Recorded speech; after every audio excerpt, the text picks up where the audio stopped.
One of the chief jobs of the pharaoh in ancient Egypt was to continually restore balance, or what they called Mahat.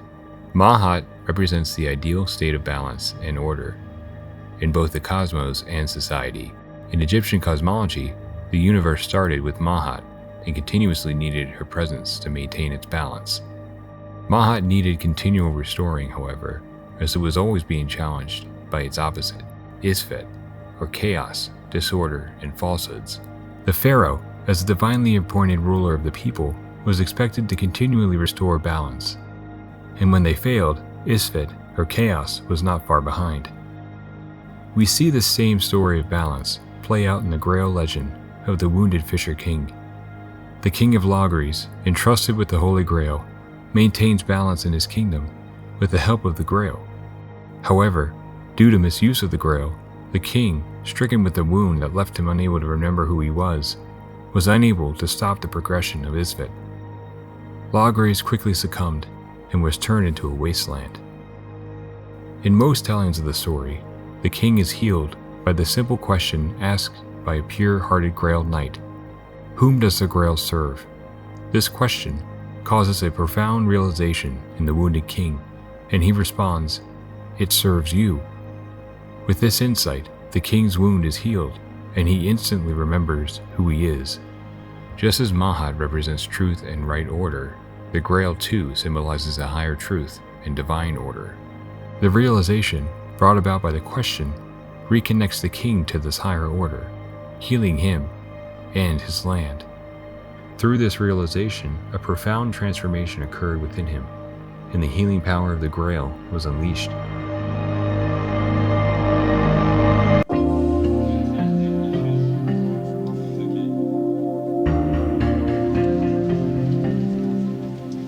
The Grail myths serve as analogies representing our potential to serve as a bridge, linking heaven and earth. Much like the Fisher King, we are also wounded and afflicted with amnesia. Only when we rediscover our true selves can we revitalize our barren kingdom into a thriving realm. To achieve this connection between heaven and earth, we must unblock our energy channels by eliminating the obstacles hindering the free flow of energy. Like us, the earth too has energy channels that must be maintained in order to be functioning properly. These energy channels are known as ley lines. Richard Levitin, in his book The Encyclopedia of Earth Myths, defined ley lines as energy tracks at multiple levels, crisscrossing the planet's surface, creating a matrix of light and consciousness that feeds the earth. The ancient Chinese called ley lines Long Mei, or the paths of the dragon current. Quo describes them like this: for the intelligent energy that is sent by your sublogos, the sun, makes its way into the earth's sphere through various vortices that are distributors, shall we say, of this energy, that the entire population of the planet shall eventually be able to partake of their transforming nature. These vortices are in a regularized grid. Where there is an intersection of these lines of force, there is formed a vortex that is an opening for such energies to be easily assimilated into the Earth's mantle. Entities who are sensitive to such energies oftentimes gravitate to these areas in order to feel more of the pulse of life, shall we say. We previously explored the concept that the planets may operate in a manner akin to a parabolic antenna, receiving a frequency from the sun and the cosmos at large, and subsequently broadcasting it back towards the Earth. The energy sent from the sun and cosmos is received by a planet and tuned to that planet's specific frequency. The unique configurations and orientations of planets, their distance from each other and the Earth, further modulate this energy as it is reflected back towards our planet. The moon also plays a key role in further modulating this energy. The Earth ley lines, then, serve as conduits for cosmic, solar, lunar, and planetary energies, helping to channel and integrate it into the planet itself. When you are born, the etheric body is etched into various pathways caused by the prevailing light being received by that particular configuration of cosmic, solar, lunar, and planetary intelligences. This pathway, known as your star chart, is then the basis for various cosmic influences which may affect you throughout your life.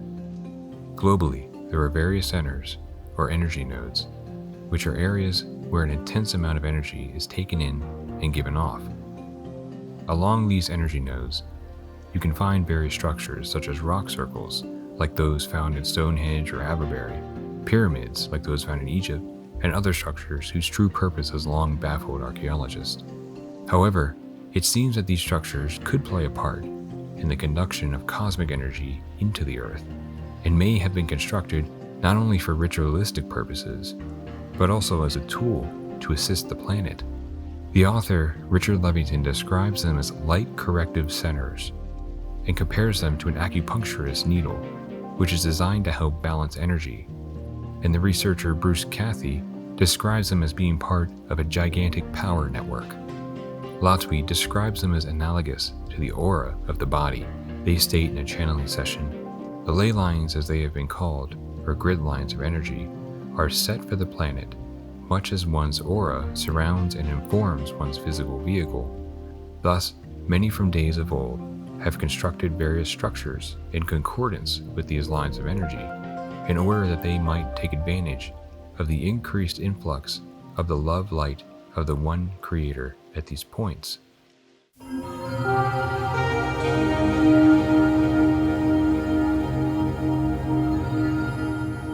The big question is, what is the true significance of these sacred sites? According to a channeling session from the Law of One, featuring Latwii, the true significance of these sites goes beyond their apparent historical or architectural significance.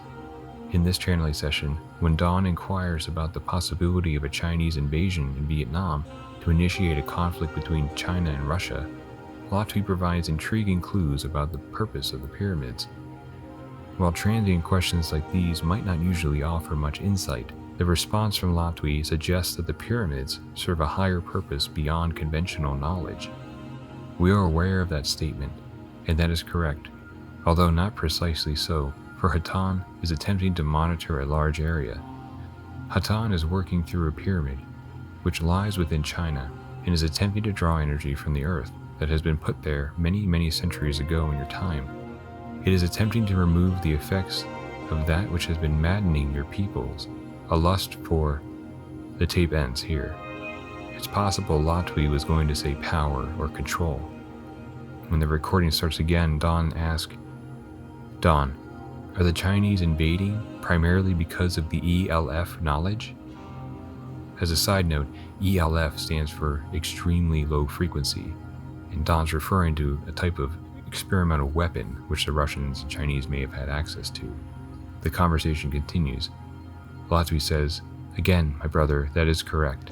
The Russians are not being led by wise men, and have a desire at this time to make good their promise to take over the earth. And they have in their means at this time the power to do so. And they know that if they wait, they will no longer have the power to do so. And they are gambling that the powers will not unleash the conventional nuclear weapons, but instead will simply knuckle under. We, however, are aware that this is not likely, and so we are attempting to damp out these vibrations. However, to do this without infringing upon free will is very difficult, and since it does not disrupt the solar system, or even the astral planes of your planet, we are having the same kind of difficulty that you would have in your courtroom if you were attempting to stop a murder before it was committed. The conversation continues regarding the supposed ELF weapon. Dawn says, is that where the pyramid is connected with the ELF weapon? Latwii, this is correct. We have buried deep inside each pyramid that we have put along the magnetic lines of force of the earth, crystals which are capable of dampening these vibrations. However, the magnetic lines of force of the planet have shifted, and we are having difficulty in making them work, and we may not be able to do so. However, this is our plan. Dawn asks for the location of these pyramids in China. Latwii says, actually, no one but a very few even knows where this pyramid is, and other pyramids around the earth are likewise blocked by the governments that supposedly own them. Therefore, what you can basically do is on another plane, and it is, of course, just as important, and that is to be a good person within yourself, to meditate and to love. And in that way, you can add your light, and as so often said among your peoples, a little light in a great darkness shines a long way. Therefore, attempt to be a little light, even though there is a great darkness, and that will be the greatest help that you can be. Which is the closest one to this house that you are aware of? Latwi. The closest one to this house would probably be in Mexico. Are you utilizing these at the present time? I mean, do you utilize all of them, or just certain ones in the areas where the weapon is being used? Latwi. We would like to use all of them as a belt of protection about the planet as it was designed to be used. However, we are utilizing the one in Egypt at this time, and it is not functioning properly due to the 2-degree lack of unity with magnetic correctness. Therefore, the problem, shall we say, is larger than can be solved in the time we have left to solve it on your physical plane. What little can be done is being done by our thought processes, working through the crystals which are in place. They are simply not properly aimed for the magnetic fluxes which are affecting your planet at this time. The idea that the pyramids could provide a belt of protection is a fascinating concept. Ra mentions that the pyramids in Egypt were designed as initiation centers, and that their design was specifically engineered to increase the influx of intelligent energy onto an individual in an effort to raise their consciousness. The notion of the pyramids also providing some form of protection by inducing a harmonious frequency that permeates around the world is an intriguing hypothesis. If these structures were designed to interact with the Earth's energy grid and cosmic forces, it is conceivable that they might have influenced the overall energetic balance of the planet at one time. This, in turn, could have had subtle effects on the consciousness of living beings and the course of events. The protection offered could be a means to simply guide the Earth towards the most harmonious probability. Latwi described ley lines as a type of grid of energy set for the planet, just like our aura surrounds and informs our vehicle. The aura can be thought of as one's field of influence. The researcher Tom Montauk describes it as an interface matrix between the originating consciousness and the external environment. He goes on to describe it as a resonance field that encodes which region of the hologram is accessible for phase lock and what experiences are therefore attracted. The aura is a sub-electromagnetic field that attracts themes of experience but does not explicitly select which particular experience manifests. The latter is left to personal choice and circumstance. The aura, also known as the etheric body, plays a crucial role in translating experiences into tangible reality. It is our physical deeds and thoughts that provoke action from the etheric body, which, in turn, contributes significantly to the manifestation of these experiences. Catalysts that have not been processed can draw matching experiences into your life. These experiences, in turn, provide further catalysts with the goal of fostering personal growth. This process is complex, influenced by numerous factors, the majority of which were predetermined prior to our incarnation. Healing energy is continually streaming towards Earth from every corner of the cosmos. Currently, there's a mismatch between the emerging 4th density positive Earth and the existing 3rd density version. This mismatch is causing what can be termed as birthing pains. To aid in this transitional process, energy is being showered upon the planet at an intensifying pace. The sun, responding to its bodies, provides energy, and this energy makes its way into the dragon pathways, settles into the mantle, and assists in healing the planet. If energy is stuck, it is released, which can take the form of earthquakes or other related phenomena. And just like the sun, humans can also provide healing energy into the planet, enabling the smooth integration and prevention of blocks. The ancients, who erected megalithic stone structures and pyramids, were likely profoundly aware of these energy dynamics. These structures may have been constructed not only for ceremonial and spiritual activities, but also as devices to facilitate the integration of higher energies into the Earth, and consequently into the energy network of all of her inhabitants. Considering Latwi's depiction of the pyramids as providing a belt of protection, it's plausible that the ancients, having endured several previous cataclysms, understood that clearing obstructions in the energy grid allowed for a smoother integration of energy. This could prevent the necessity of releasing blocked energy through destructive, catastrophic events. To the ancients, the Earth was a living organism, a macrocosmic reflection of the human being. Just as the human body has meridians or energy lines that are used in acupuncture to stimulate the flow of energy and promote healing, the Earth is also crisscrossed by a network of energy lines. These lines, perhaps better understood as channels of geo-spiritual power, could be tapped into for various purposes. By building these structures at key energetic points, they could have sought to harness and distribute cosmic energy more effectively, both to heal the Earth and to advance their own spiritual and initiatory practices. By integrating intelligent energy coming from the cosmos, they could align more closely with the natural rhythms of the universe and the evolutionary trajectory of the planet. In this light, the ancients' work of constructing sacred structures on ley lines was not just a matter of physical engineering, but also a profound act of spiritual and cosmic alignment. Their work remains as a testament to their understanding of the interconnectedness of all life and their desire to live in harmony with the universe.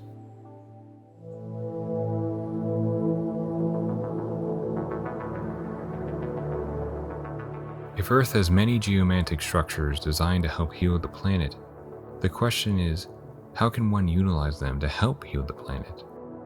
In the Fisher King story, the misuse of the Holy Grail resulted in the Fisher King having amnesia and unable to understand who he was or what the Holy Grail was able to do.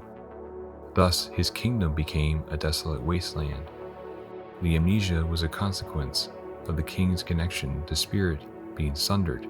When the Grail Knight was able to ask the right question, the Fisher King became aware of who he was, thus restoring the power of the Grail, and the desolate wasteland was resurrected into a beautiful, lush forest. The wounded Fisher King is, of course, all of us. We are all wounded, seemingly cut off from the divine. We have a veil between our conscious and subconscious minds, making it difficult for the divine influences to percolate up through the deep mind into the conscious. It's the reason symbols are so powerful, as they speak directly to the subconscious. Magic employs the use of symbols as a means to channel one's intentions into the subconscious mind. These symbols act as a form of language that the subconscious readily comprehends, facilitating more effective communication between the conscious and subconscious aspects of the mind. Talismans and amulets, objects specifically marked with symbols, play a significant role in magic. These symbols represent a wide range of forces derived from planetary, solar, lunar, and cosmic energies. By imbuing these objects with the corresponding symbols, practitioners seek to harness and interact with specific energies or forces in alignment with their desires or goals. By wearing or carrying talismans and amulets marked with these symbols, individuals aim to establish a connection with the corresponding energies or forces they represent. This connection serves as a focal point for concentration, visualization, and manifestation of intentions, amplifying the desired outcomes through the coherent interaction between conscious and subconscious realms. The symbols inscribed onto talismans or amulets are called sigils. In chaos magic, the concept of a sigil has been expanded to something called a linking sigil. This is two or more sigils drawn onto a place in an effort to imbue that area with a specific energy the sigil is intending. The primary objective of a linking sigil is to establish a network or interconnected web of energy that practicing magicians can tap into to amplify their own magical work. By placing these sigils in locations where focused intention or magical energy is already prevalent, the linking sigils serve to absorb and accumulate that energy, thus infusing it into the network. For example, the developers of the linking sigil first began placing it in the New Age section of bookstores because the thought was that those looking for those kinds of books were already in a magical state of mind.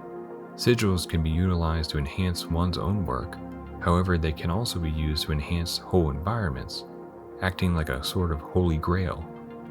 In my own work, I've developed two sigils with the aid of Metatron that transfers divine energy from one location and places it into another. The receiver sigil, placed in a natural setting and working in collaboration with the local deva, or nature spirit, serves as a receptacle for the divine energy. It absorbs and channels this energy, harnessing the transformative power of the divine within the natural environment. Conversely, a transmitter sigil is positioned in a different location, such as a city, with the intention of broadcasting the divine energy into the mental environment of that space. The idea is to channel divine energy into a space in an effort to promote calm and peace in the mental environment of a space. Devas are angels governed by the archangel Haniel. Mountains, hills, rivers, lakes, seas, forests, plains, and fields all fall under the watchful guardianship of devas. Each place possesses its own distinct deva, presiding over its respective territory and contributing to the overall energetic balance and vitality of the land. Their role is to oversee the harmonious flow of energies within their designated domains and facilitate the reception, distribution, and augmentation of incoming energies while perpetuating their own unique vibrations throughout the interconnected energetic web of Earth. Anytime you become awed by the beauty of nature, you feel the presence of the devas. Devas channel heavenly energy from above down into the earth. They are hierarchical, with smaller devas existing in local environments and devas in charge of even greater areas. Richard Levington, in his book Stars on the Earth, Domes and Stargates, describes an encounter he had with a deva of Mount Rose in Lake Tahoe, California. He writes, "The deva, an angel several times bigger than the mountain, dynamically cycles celestial energy through itself, the mountain, and the landscape around it, and it ensouls all organic sentient life in its purview of perhaps a 5-mile radius. At its invitation, and with assistance from the Ophanam, who facilitated our visionary transport from the meadow where we sat in our physical bodies to the peak of the mountain where we walked about in our visionary forms, we entered its body. Energetically, everything physical within a perhaps 1-mile radius was within its immediate celestial body. In addition, the mountain devas of nearby prominences, these were landscape angels who take their directions from this master deva, were also enveloped in its fountaining light. Like devas, we too can channel divine energy into the planet and heal it. Sacred sites may offer a means to do this more efficiently. Richard Levington writes, "When you infuse focused human consciousness into a geomantic site, it triggers a movement of energy within the global body. This doesn't require visiting a sacred site in order to have an effect. One can simply visualize the site itself within meditation for the work to be effective." Quo describes a powerful visualization that one can use in this work. We would recommend to each entity that within the meditative state one sees the ruptures in this planet's beingness. Perhaps you can locate them geographically within your mind, seeing them as dark and hurting, in pain and confusion, and then begin to bring the light and the love of the one Creator into the image. See that rupture of hurt and pain lightened by this love of the one Creator shining forth through the eyes of all. Focus upon the injury, the hurt, and the pain until it is also as bright as a noonday sun. It is those within all cultures and religions who have the deep desire to truly serve the one Creator in all that may see beyond and behind the illusion of separation to that which binds all entities into one. The LL Research Group has set up a global meditation for the Earth, which is performed twice daily. Check out their site to learn more. This is important work, as it directly results in the healing of the planet and reverberates not just on the energetic level, but also on the physical. However, above all, the work you do on yourself to clear the rocks and thorns which block the heart is by far the most powerful service you can offer. This is the work in healing old wounds in order to unblock the pathways for divine energy to move within yourself. As we do so, our capacity to tap into the potential of the Holy Grail increases, allowing us to merge heaven and earth.